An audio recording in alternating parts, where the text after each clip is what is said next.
One of my fun daydreams is what I would do with a time machine. It's fun to imagine traveling back to 1969 and buying a huge underground tank of gas at 35 cents a gallon. And wouldn't it be awesome if you could use a time machine and undo some of your worst decisions?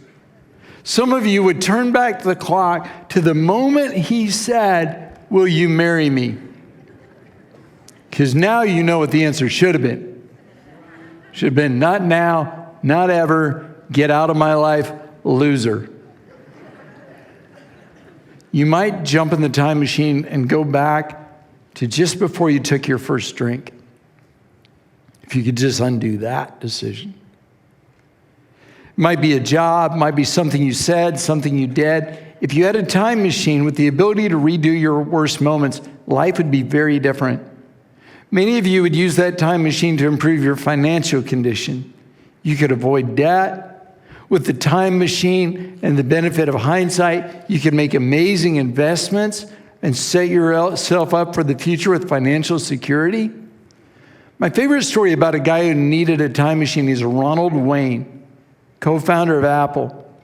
April 12th, 1976, Ronald sold his 10% stake in Apple for $2,300. If Ronald had kept his portion today, it would be worth over $300 billion, with a B, billion dollars. Good move, Ronald.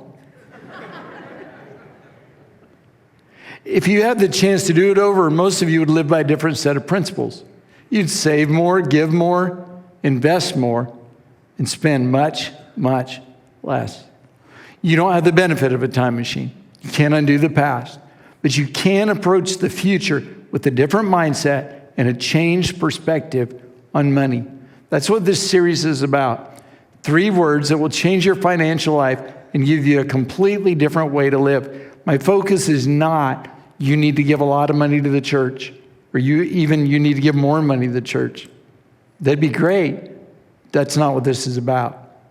I would challenge you to realign your priorities and reorder your financial life by following these 3 simple principles. It'll change your future. And I want you to teach your kids a different way.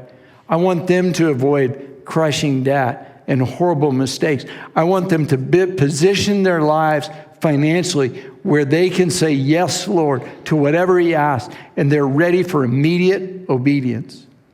2 weeks ago, we learned the first word, obey. Obedience is the foundation of a solid financial strategy. If you get that wrong, then you're going alone without God's help or blessing. We looked a few moments ago at Malachi 3. I want to read it to you again with a little different perspective because I want to read it from the Message. Here's how the Message says it. "You have a long history of ignoring my commands. You haven't done a thing I've told you. Return to me so I can return to you," says God of the angel armies. And you ask, how do we return? Begin by being honest. Do honest people rob God? You rob me day after day. And you ask, how do we rob you? The tithe and the offering, that's how. And now you're under a curse, the whole lot of you, because you're robbing me. Bring your full tithe into the temple treasury, so there will be ample provisions in my temple. Test me in this. See if I don't open up heaven and pour out blessings beyond your wildest dreams. If you want to live according to God's system, following His plan, the starting place is to tithe. Give God the first 10%. Obey. Then last week we looked at the second word, pay. Only spend what you make. In fact, spend less than you make. Avoid high interest, future crippling credit card debt. Don't spend tomorrow's money paying for yesterday's poor decisions. Proverbs 22 says, "The rich rule over the poor, and the borrower is servant to the lender." Cindy and I will celebrate our 35th wedding anniversary, June 13th this year. Isn't that a great picture? The hair. I was 15 when we got married. 35 years is a long time. I've been saving money for her gift. Now, I have absolutely no idea what it's going to be, but I've been saving money for it. I hope she's been saving money for my gift. I mean, she's had 35 years to save. I expect something amazing. I don't know what I'm going to get her, and I'm not asking for your advice because your ideas never work. But I promise you this, when I give her that giant stuffed Tyrannosaurus Rex, it'll be hers. She will own it, not MasterCard or Visa or American Express. And I'll pay for it once, not 3 or 4 times with interest. These principles are all important. The order is also important. You have to start with obey, or your strategy won't have God's blessing. Pay comes next. No financial strategy works if you continue to accumulate debt. Now, the third word, the final word, you're not going to like. This also might be a challenge for your children. They understand obey, putting God first. They understand pay because they take math in school. The numbers make sense. This third word and concept isn't popular, but this is the huge key to you being financially free. The third word is delay. The dictionary definition of delay is to put off to a later time, to defer, to postpone. No one likes to delay. But if you apply this principle, it will radically alter your financial future. I promise. I challenge you to delay 3 things. Number 1, delay the purchase. Instead of taking out your Visa card, charging that purchase, delay it until you have enough money to pay cash for it. You've lived without it this long.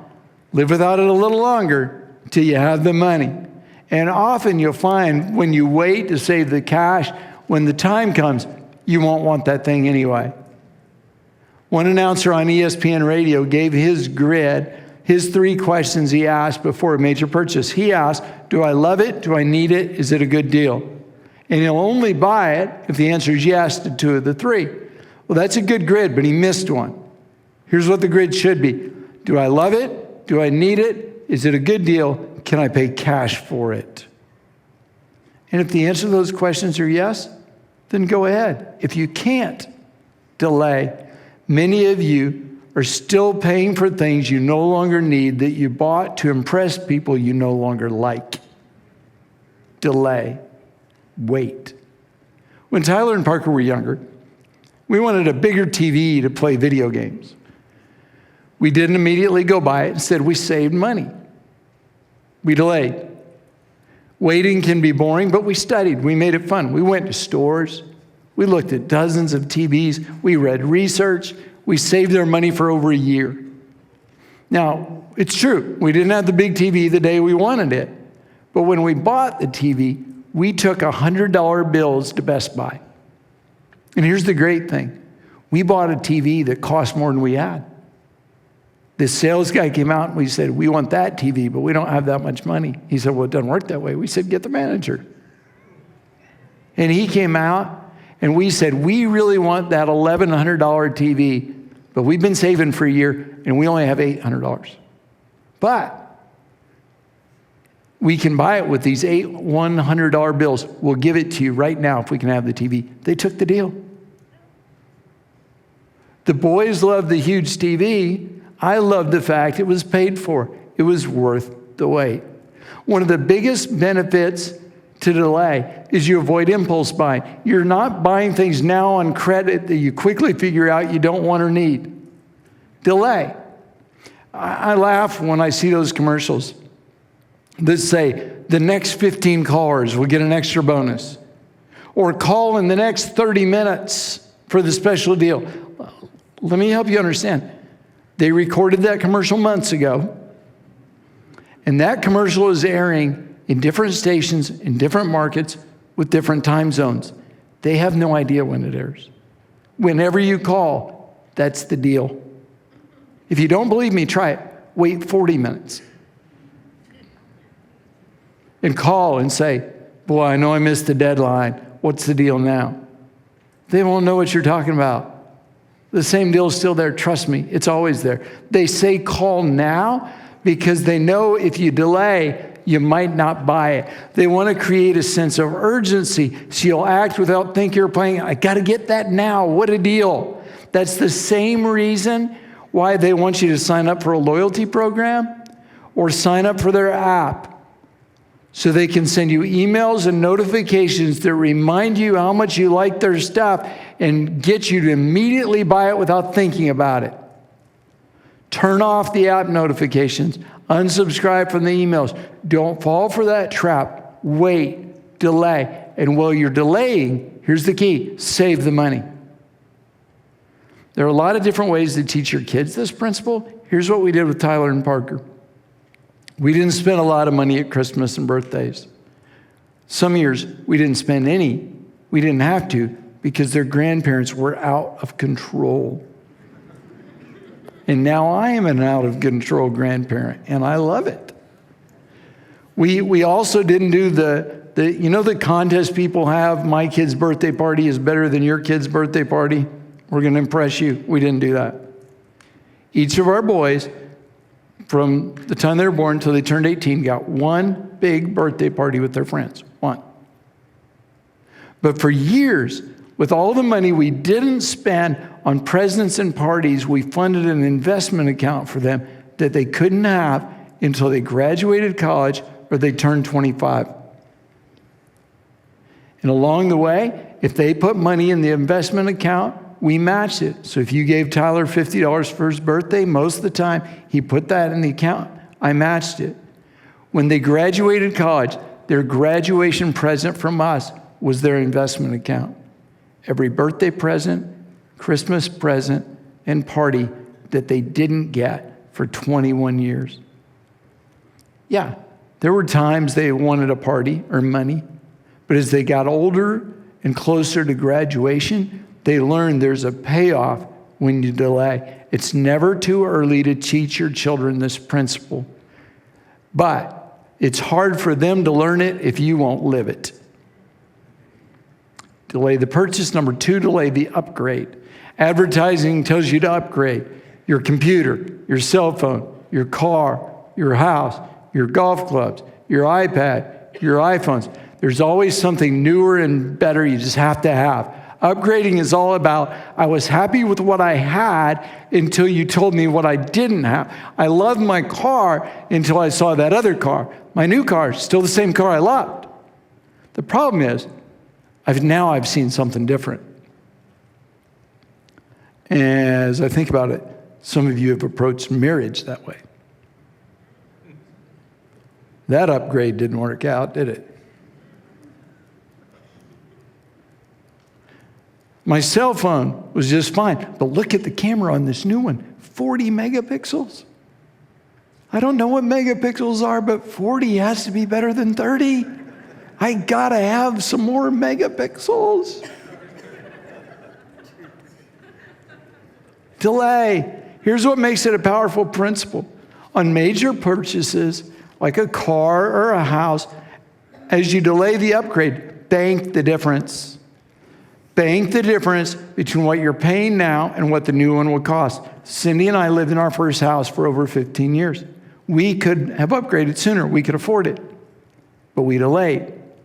And while we did, we figured out what the payment would be on the house we wanted, and we banked the difference between the payment on the house we had and the payment on the house we wanted for 5 years. There were times we wanted to quit delaying and just go for it. But then we looked what could happen if we kept delaying and the down payment we could eventually have. I didn't own my first new car until I was 35 years old. For 19 years, I drove used cars, hand-me-downs, and clunkers. Now, I loved looking at new cars. I read the magazines. I went to the dealers. I test drove cars and imagined that I had them. They'd be great to own, but I loved paying for the rodmobiles. And some of you have seen my whole list. I started with a 1968 Pontiac Catalina. Fine ride right there. Black interior, no air conditioning, deep in the heart of Texas. I drove it for 4 years. When I was done, I sold it for a $100 bill and felt guilty. After that, I drove a succession of used cars. My favorite was a 1988 Honda Civic that I drove until the year 2000. I skipped the decade of the 90s. I never impressed anyone with my cars, but I also wasn't in bondage to them. Hailstorms didn't bother me. Matter of fact, a hailstorm would have doubled the value of my car. Door dings, no problem. My favorite story with my Honda, I used to, because I have a bad habit, I'd lose my keys. And so when I go somewhere, I just leave the car unlocked and the keys in the ignition. And then I'd always know where they were. And so one day I was at the golf course, I went and played golf, and I came back and the door was open of my car. Keys in the ignition, door open, and someone had stolen my gas money out of the console and left the car. What in the world? All the while, I was driving that 88 Civic, I was saving the difference. Now, I didn't look cool driving that Civic for the whole decade of the 90s. But I bought it used, only financed it 3 years, and for the other 9 years, made a car payment myself. If you'll do that, made a car payment myself, $300 a month. And at the end of those years driving that old car, do you know how much I'd saved? $28,800 without the interest. I was able to pay cash for Tyler's first car with the money I saved by not upgrading mine. Every once in a while, somebody say, well, I don't think a pastor should drive a nice new truck. Where were you when I was driving that Civic for 12 years? When I was saving money instead of making payments. Or they'll say, well, I don't think you should have a nice big house. Yeah, you weren't there for the 15 years in the other one. See, you're mistaken if you look at what I have and you don't consider how I delayed. The key to delay is to bank the difference as you delay. It's not just waiting to be waiting. It's strategic to make your financial future secure. By now, you're starting to figure it out. Well, I was living in the old house, driving the old car, and talking on the old phone. I was saving the difference and building my future. If you exercise discipline and do that, then by the time you're my age, you can buy what you want. Now, this third thing is the biggest key of all. If you tune me out, tune back in. Because if you do this, one day you'll have more money than you thought was possible. Students, listen to me. Because if you'll do this one, by the time you're my age, you'll have more than $1 million. Listen to me. Delay the purchase, delay the upgrade, but here's the secret sauce. Delay the raise. Starting with your next raise, delay every raise. When you get a raise, delay it for 1 year, take the money. But instead of changing your budget, your lifestyle, save the raise.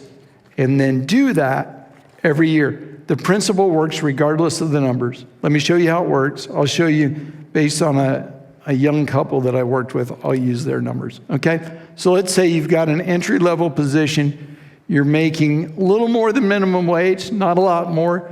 You're making $30,000 a year, okay? And in our current economy, that's enough to buy groceries, okay? It's tight, but you can still buy milk and bread next time it snows, okay?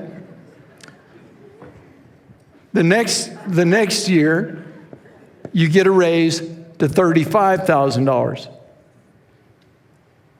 Don't take it. Bank it. Pay the tithe on the difference, $5,000 raise. It's $500 more in tithe. Save, invest the other $4,500. Okay? At the end of the year, you got $4,500 in the bank, and you're just living one more year on the $30,000 salary. The next year, you get a $3,000 raise from $35,000 to $38,000. $3,000 raise. Pay the tithe on the difference. $300. Invest or save the rest, $2,700, and give yourself last year's raise. Now you're going to live on 35, even though you're making 38. At the end of 2 years, you've saved $7,200. The next year, you get a big promotion, $50,000. Big money. What most people do then is they go out and buy a Corvette. Not you, because you have a plan. That's a $12,000 raise. You're going to pay tithe on the difference, $1,200. You're going to bank the rest, and that year you're going to save and invest $10,800. And you're going to give yourself the raise to $38,000. You're just living 1 year behind your raises. After 3 years, how much money do you have in the bank? $18,500, almost 20 grand. Delay your raise by 1 year. For the rest of your life, always live off last year's salary. Delay the raise. Those numbers might seem big to you. It also works in smaller amounts. If you're making $20,000, less than minimum wage, you get a raise to $22,000, pay the tithe, bank the raise. At the end of the year, you'll have $1,800 in the bank. What's really great is you're only really delaying for 1 year. After that, every year you get a raise, you're taking last year's raise.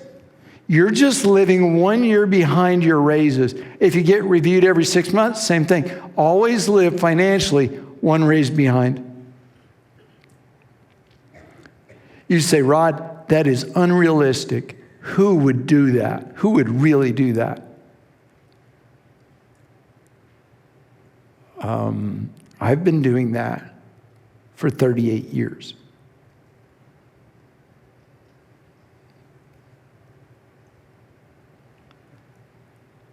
First, it didn't seem like much. First raise was 50 cents an hour, $20 a week, $1,000 that year. The tithe was $100. I banked $900, invested it. I can tell you after 38 years of doing it, it's incredibly freeing. This isn't a theory. This is how I live. I'm always 1 year behind with my income, but a lifetime ahead with my savings. Instead of taking your raise, delay it for a year. This is a biblical principle. Proverbs says, he who gathers money little by little makes it grow. My last raise was 5 years ago. No, it was a good raise. And now at this stage of our life, we're able to approach it different. Instead of saving the raise, for 5 years, we've given that entire raise back. And we're able to give a bigger percentage of our income. It's fun.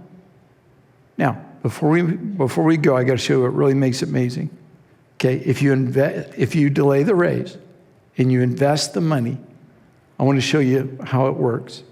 In the stock market over the last 40 years, if you put it in and leave it in, and you're fairly safe and wise, you can get an annual return of about 6%. That's kind of conservative. Some years it's up, like last year, you got 20, 25%, but 2 years ago, not so good.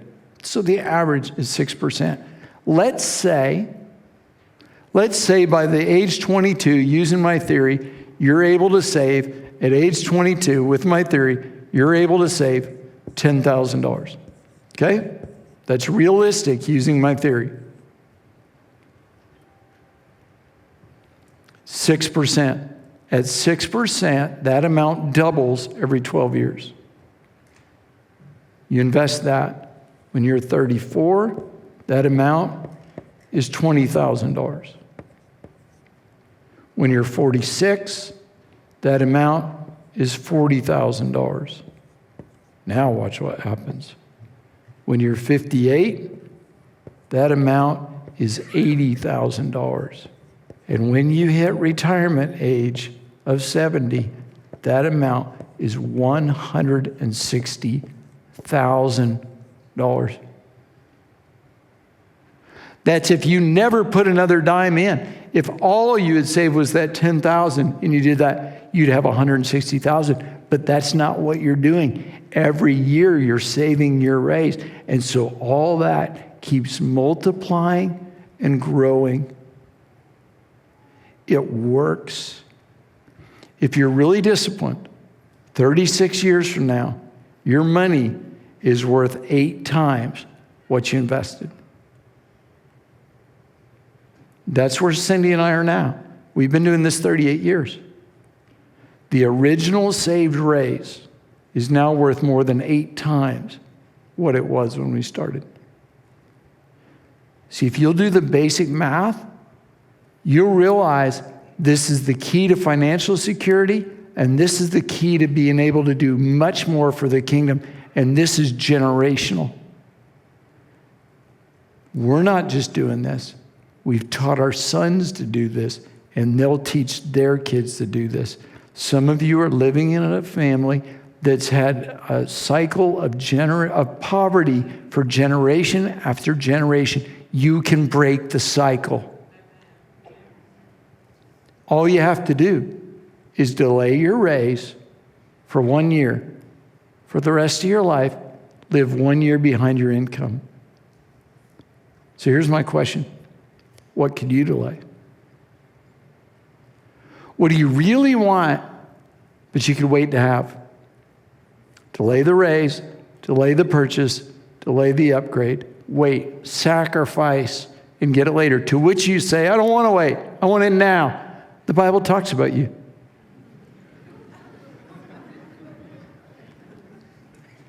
Proverbs 25, like a city whose walls are broken down is a man who lacks self-control. It takes self-control to wait. Without self-control, you have no defense. It's just the whim of the moment, going with your emotion. What you must have and you can't wait. You say, but Pastor Rod, it's not fun to wait. I understand. But how much fun is it paying on something you don't even have anymore? Learn to wait. And you say, good financial talk. Oh, but you know what? This is not just about money. Now watch.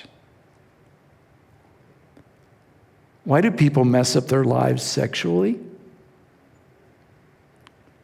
They're just not willing to wait till marriage. God says, wait. I know you want it now, but if you wait, things will be so much better. If you wait, you'll avoid pain and heartache. If you wait, you'll avoid this long string of dysfunctional, unhealthy relationships if you'll just wait. Why do people make horrible decisions about their life and their career? They're not willing to wait on God's timing. They're in too big a hurry. How much better would your life be if you learned the principle of delayed gratification? If you just learned to control your desires and wait. Proverbs chapter 21 says, careful planning puts you ahead in the long run.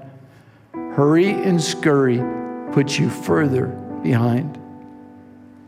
People marry people they shouldn't marry. They get in relationships they shouldn't be in. They move to cities they shouldn't move to. They take jobs they shouldn't take. They get in careers they shouldn't be in, all because they're in a hurry and they want to have it now. Wait. And here's why that sounds difficult. Now, this is tough, but here's why that sounds difficult to you. We trust God, but we don't always trust His timing.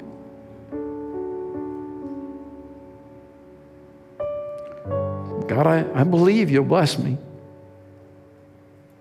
I believe You'll take care of that. But I want it now. And God says, wait, and you rush ahead of God, and then you wonder why your life's a shambles.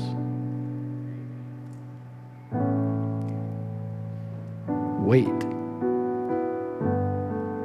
It'll change your life financially, but it'll change your life in so many other areas.